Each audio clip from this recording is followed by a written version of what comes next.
누가복음 58번째 말씀 우리가 함께 나누고 있습니다. 하나님을 가둘 수 없다라는 제목으로 누가복음 23장 44절에서 49절까지의 본문을 함께 살펴보도록 하겠습니다. 예수님께서 십자가에서 죽으시고 이제 그 십자가 위에서 이제 죽으시는 그 순간에 일어난 일들이 오늘 본문에 기록되어 있습니다.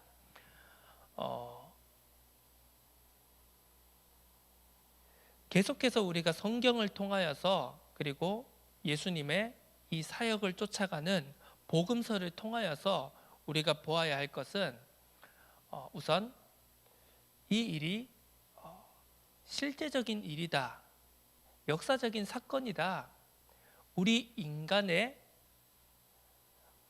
역사 속에 한 페이지다라는 것을 우리가 놓치지 말아야 됩니다.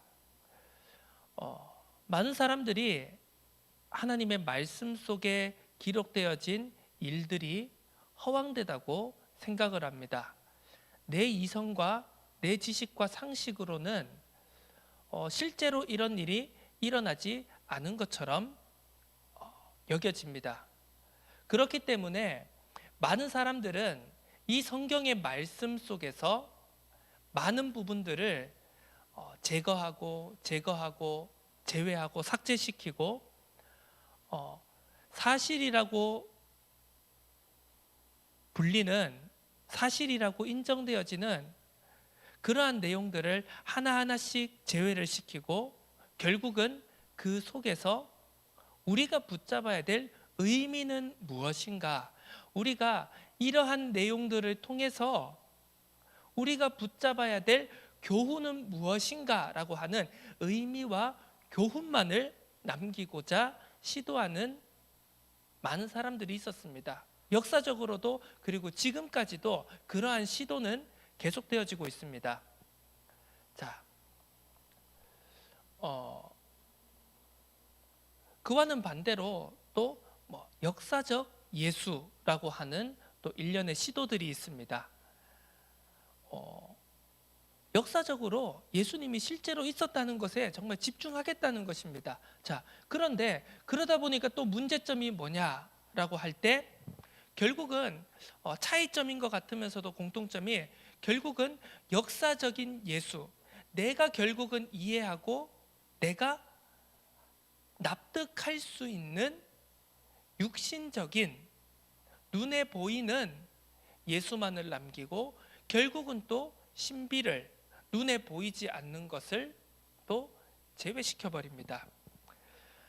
우리는 분명히 고백해야 됩니다. 우리가 많은 것을 행동하고 실천하고 우리가 그리스도인으로서, 그리스도의 제자로서, 그리고 신앙인으로서 우리가 많은 것을 실천해야 되고 결단해야 되고 행동해야 되는 건 맞습니다만 결국은 그 이전에 우리는 무엇을 가지고 있는가, 우리는 무엇을 고백하고 있는가, 우리들 속에는 무엇이 정리되어져서 무엇이 기준이 되어져서 우리는 판단하고 생각하고 결정하고 행동하는 것에 대한 분명한 고백이 있어야 된다는 것입니다. 그것을 가리켜서 우리는 항상 이 예배가 시작되어질 때도 우리가 하는 신앙의 고백이 있지 않습니까?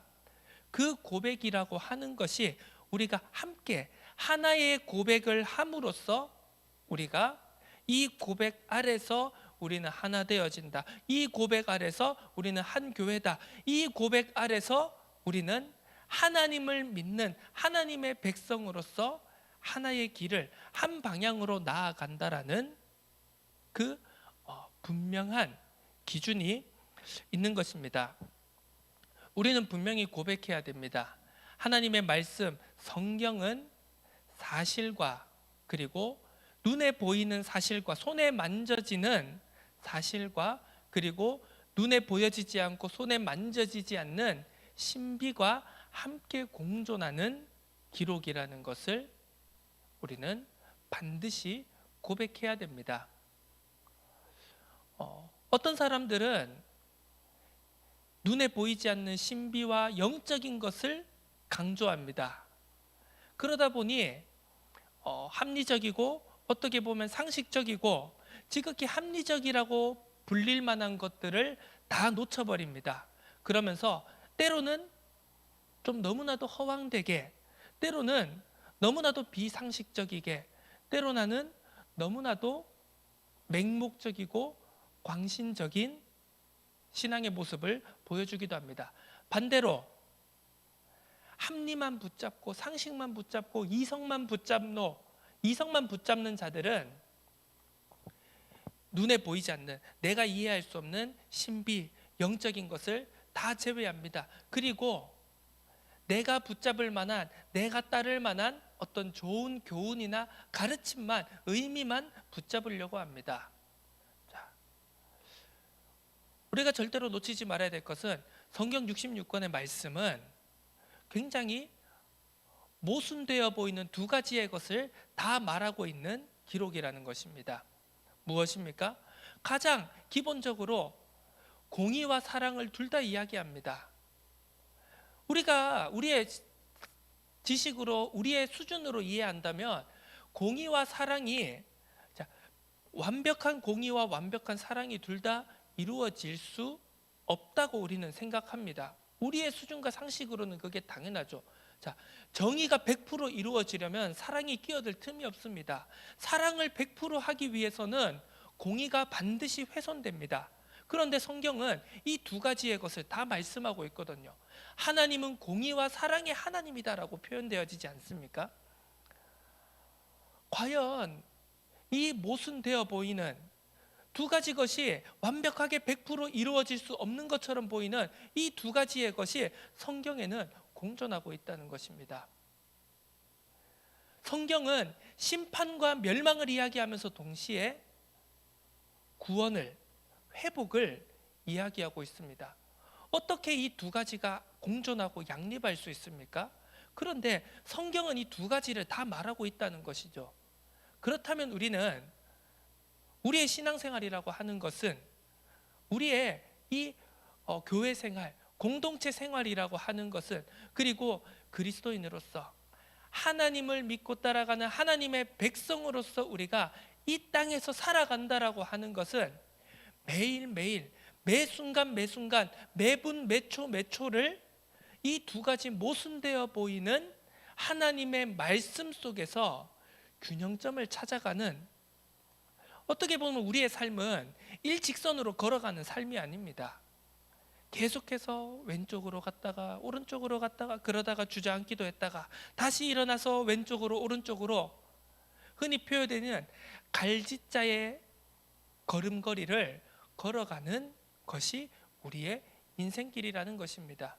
그러면서 항상 하나님의 말씀은 우리를 지금도 붙잡고 계시고 우리에게 은혜 주시고 우리에게 가르치시며 우리를 권면하시는, 우리를 위해 기도하시는 보혜사 성령 하나님께서는 우리를 그 어느 한쪽으로도 치우침 없이 우리를 계속해서 왼쪽 오른쪽 균형 있게 우리를 인도하시면서 결국은 하나님의 나라로, 저 천성으로 우리를 인도해 나가시는 여정이라는 것을, 그것이 바로 우리가 걸어가는 인생의 길, 바로 그것이 우리가 언약을 붙잡고 나아가는 성도의 여정이라는 것을 우리가 절대로 놓치지 말아야 됩니다.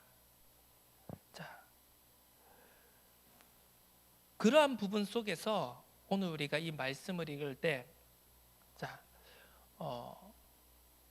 이제 이 말씀은 우리가 다 알고 있죠. 공간복음, 요한복음, 사복음서에 다 나와 있는 내용입니다. 자, 똑같이 예수님께서 이제 숨을 거두시는 내용에 대해서 마태도, 마가도, 누가도, 요한도 다 기록하고 있습니다. 자, 그러면 예수님께서 돌아가셨다라고 하는 사실은 하나입니다. 그런데 이 하나의 사실을 왜 우리는 굳이 네 권의 책을 통하여서, 네 권의 복음서를 통하여서 우리가 살펴봐야 되는 것일까요?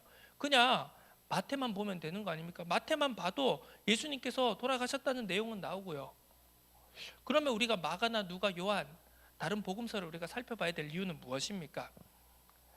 자, 우리가 하나님께서 우리에게 이 사복음서를 예수님의 그 길을 기록해 놓은 사복음서를 네 가지의 복음서를 우리에게 다 주셨다라고 하는 것은 하나의 이야기이면서 동시에 우리가 우리의 한계와 인간의 연약함으로는 다 바라볼 수 없는 여러 가지 면면들을, 여러 가지 강조점들을 우리가 살펴보기 위해서, 우리에게 주시기 위해서, 그 눈을 주시기 위해서 네 가지의 복음서를 우리에게 다 주셨다.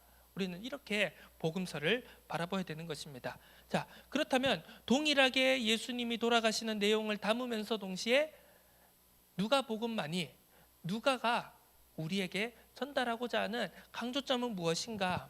라고 했을 때, 자, 우리가 지금 계속해서 누가복음의 여정을 함께 따라오고 있습니다. 누가의 강조점은 그것입니다.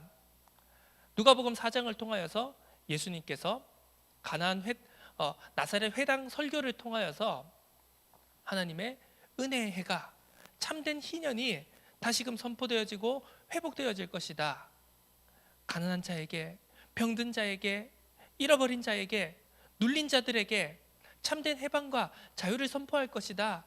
그것은 육신적인 삶에서의 해방도 말하는 동시에 영적인 억눌림, 영적인 포로된 것에서부터의 자유 또한 같이 말씀하시는 것입니다.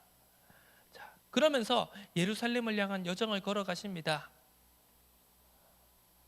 이 시대의 현실이 어땠습니까? 결국은 그것입니다. 예루살렘, 그리고 성전, 그리고 그 속에 갇혀 있던 성전 지도자들이 어떻게 보면 진리라고 하는 것을, 하나님을 그 좁디 좁은 성전 안에 가두어 놓고 있었던 것입니다. 그리고 자기들도 그 속에 고립되어 있었습니다. 스스로 갇히는 길을 선택을 했습니다. 그러면서 정말 되돌아봐야 될 하나님의 백성, 죄인들, 병자들, 잃어버린 자들, 억눌린 자들을 그들은 외면했습니다.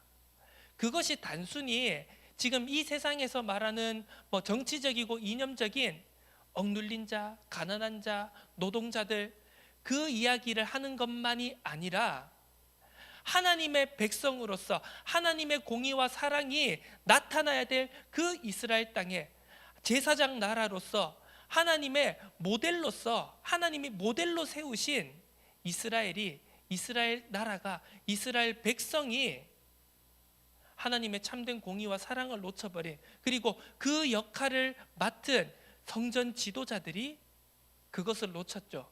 그래서 무엇입니까?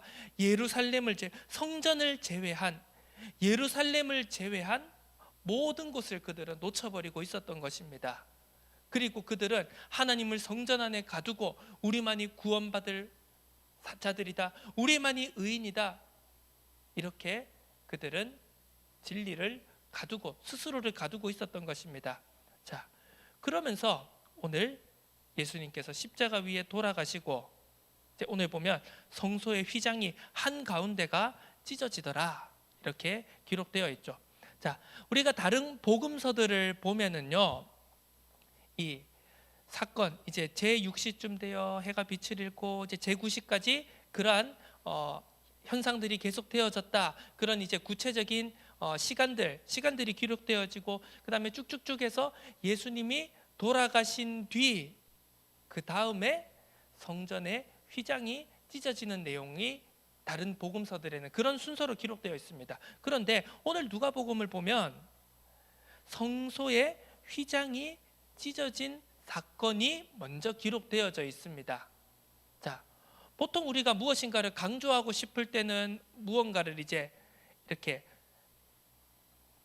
드러나 보이게 우리가 이제 기록하거나 표현을 하죠. 그래서 그것이 더 드러나 보이게, 그것이 강조되게. 자, 여기서 오늘 누가복음에 이 예수님이 돌아가신 사건 속에서 누가복음이 우리에게 특별히 강조해서 우리에게 나타내고자 하는 것이 무엇인가라고 했을 때 바로 이 성소의 휘장이 찢어졌다, 이것을 조금 더 우리는 살펴봐야 한다는 것입니다.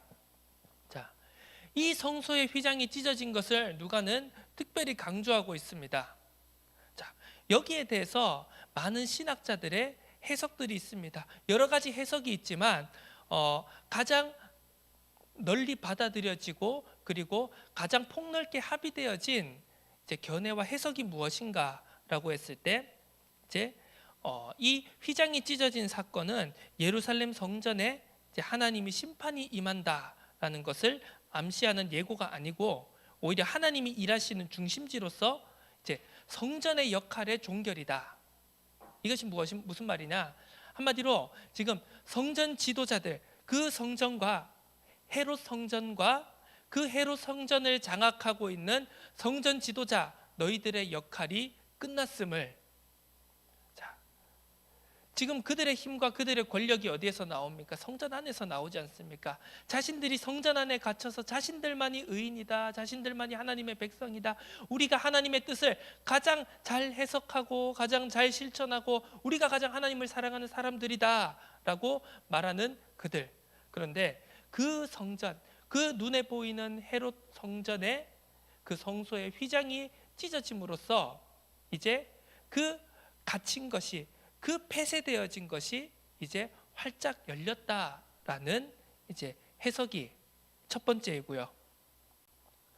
그리고 이제 또 그리고 두 번째로는 이 휘장이 찢어진 사건을 통하여서 참된 이제 구원의 문이 열렸다. 우리가 흔히 알고 있는 성전 휘장이 찢어짐으로써 우리가 하나님과 직접적으로 대면할 수 있다. 그리스도께서 구원의 문을, 모든 사람들이 만민이 구원을 받을 수 있는 그 구원의 길을 활짝 열어주셨다. 바로 직전에 예수님께서 그 한 강도에게 네가 오늘 나와 함께 낙원에 있을 것이다 라고 말씀하셨던 것처럼 참된 낙원의 문이 활짝 열린 것이다. 모든 사람을 구원하고 회복시키는, 해방시키는 참된 하나님의 나라가 열렸다라는 그러한 해석이 또 있습니다. 이 두 가지 해석이 가장 이 휘장의 사건을 이제 해석하는 가장 폭넓고 그리고 어떻게 보면 가장 우리가 받아들일 만한, 그리고 우리의 신앙의 고백에 잘 부합하는 이 해석이라고 할 수 있죠. 자, 이것을 통해서 오늘 우리가 바라봐야 될 것은 그렇습니다. 우리는요 항상 내 생각과 기준에 하나님을 가두고자 하는 경향이 있습니다. 자, 우리가요 어떤 목사님이나 어떤 설교자나 메신저의 말을 들었을 때 그 설교나 그 메시지의 전체를 우리가 기억하고 있는 경우가 잘 있습니까? 없죠. 대부분 우리가 말씀에 은혜 받았다, 목사님이나 설교자한테 가가지고 예배가 끝나고 난 다음에 이제 집회가 끝나고 난 다음에 오늘 정말 은혜 받았습니다라고 했을 때 보통 이제 그 은혜 받았습니다라에는 어떤 의미가 담겨 있죠?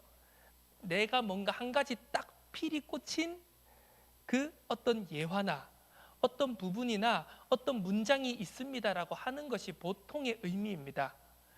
메시지 전체를 놓고 봤을 때 목사님 오늘 서론부터 본론 1, 2, 3 결론까지 그 말씀의 흐름들이 목사님이 말씀하신 바 그 뜻인 줄을 제가 오늘 이해하니까 너무나도 은혜스럽습니다라고 이렇게 구체적이고 장황하게 설명하는 분들은 거의 없는 것 같습니다.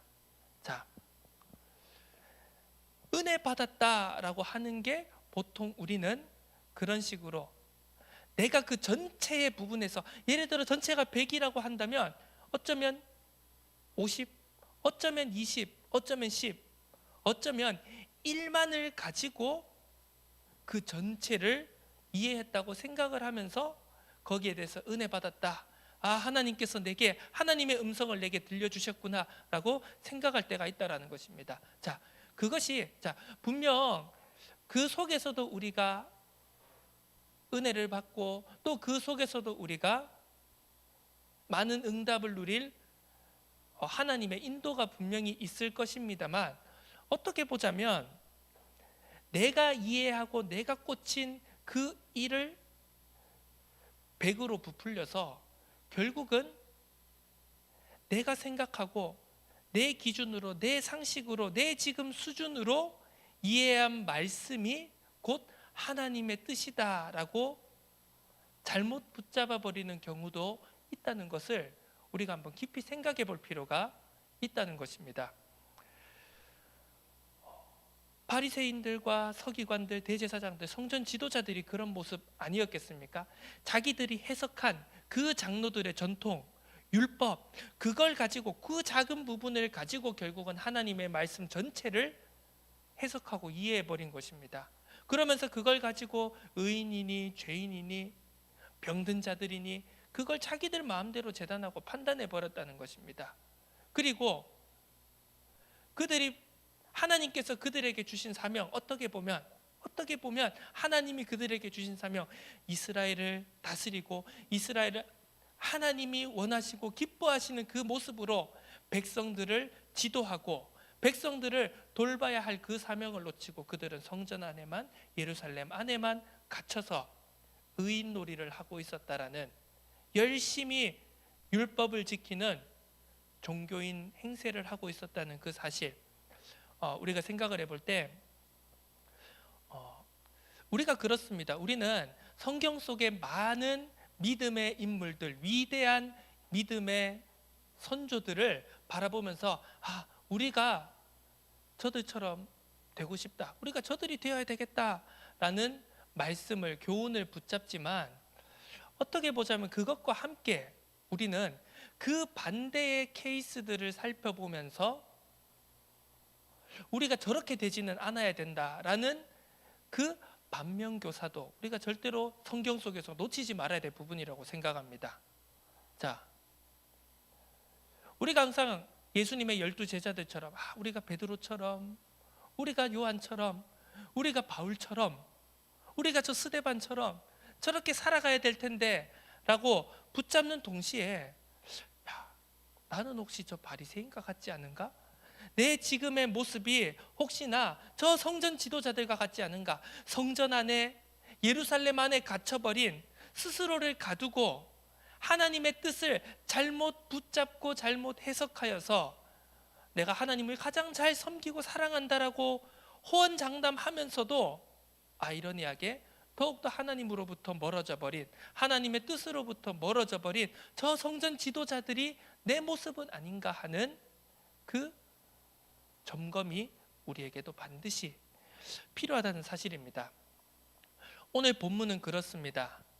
그 가두어져 버린 하나님, 도저히 가두어지실 수 없는 하나님을 성전 지도자들이 그 성전 속에, 그 두터운 휘장 속 지성소 안에 가두어 놓았습니다. 그런데 예수님의 이 십자가 사건을 통하여서 그 휘장이 찢어지고, 하나님은 가두실 수 있는 분이 아니다, 하나님은 모든 사람을 향하여, 그래, 물론 너희들 성전 지도자들에게도, 그리고 이 예루살렘을 떠나서 저 갈릴리 땅에도, 저 사마리아 땅에도, 저 황량한 사막과 저 요단강에도, 그리고 사마리아와 온 유대와 사마리아와 땅끝까지, 저 그리스에도, 저 로마에도, 저 땅끝까지도 하나님의 사랑은, 하나님의 복음은 반드시 전달되어져야 되고, 그 하나님의 공의와 사랑은 온 세상 가운데 임하게 될 것이다 라는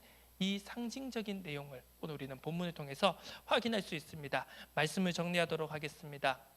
하나님은 가두어지실 수 있는 분이 아닙니다. 내 이해와 한계에 가둘 수 있는 분이 아닙니다. 어떻게 보면 내 신앙의 색깔과 그리고 어떠한 교리나 교파나 교단에 가두어지실 수 있는 분이 아니라는 것을 우리는 생각해 봐야 됩니다.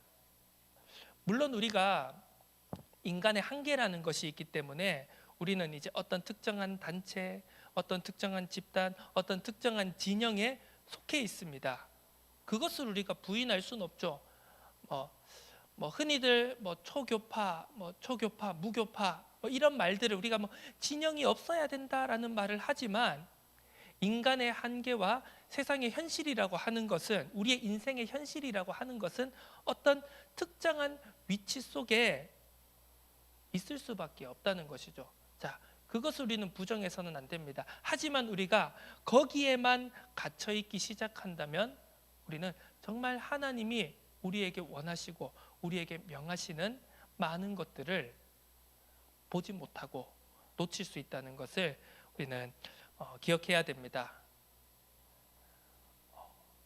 온 세상을 향하여 나아가시는, 온 세상을 향하여 땅끝을 향하여 나아가시는 그 하나님의 발걸음, 하나님의 마음, 하나님의 사랑, 그것을 통하여서 우리는 우리가 먼저 치유되어지고 우리가 먼저 회복되어지고 우리가 먼저 하나님께로, 그리스도 예수께로 방향을 맞추어서 정말 하나님이 이 성경 66권을 통하여서 우리에게 말씀하시고 또 우리에게 명하시는 이 땅에 하나님의 나라가 회복되어지며 그리고 이 땅에 참된 사랑과 공의가 나타날 수 있는 그 길에 우리 또한 귀하게 쓰임받게 되어질 줄로 믿습니다.